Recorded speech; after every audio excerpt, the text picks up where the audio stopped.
Welcome to our channel. Today we how to configure big data solutions with Cloudera. Detailed guide step by step clearly. Begin by ensuring that your environment meets the prerequisites for Cloudera. Download the latest version of Cloudera from the official website. Install Cloudera Manager on your machine using the installation instructions provided. Launch the Cloudera Manager user interface through your web browser.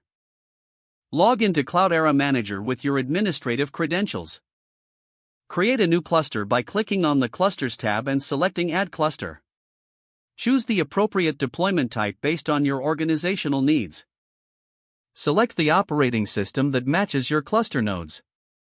Add the hosts that will be part of your cluster by entering their respective IP addresses. Configure the services you wish to install on your cluster, such as Hadoop, HBase, or Spark. Review your configuration settings to ensure they align with your requirements. Click on Continue to initiate the installation of the selected services. Monitor the installation process through the Cloudera Manager interface. Once the installation is complete, review the summary of installed services.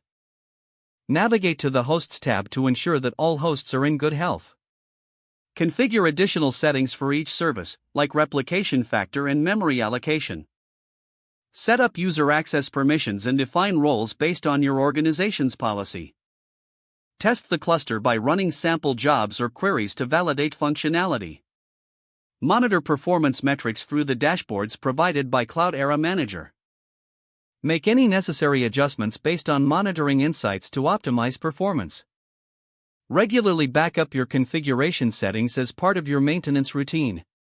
Stay updated with any new releases or patches from Cloudera to ensure your solutions remain secure and efficient.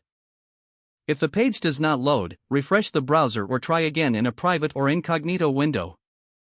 Make sure you are using the correct email address, then retype it carefully to avoid small typos. If your password is not accepted, use the reset option and create a new strong password you can remember. Check your spam folder for verification or security emails, then complete any requested confirmation steps.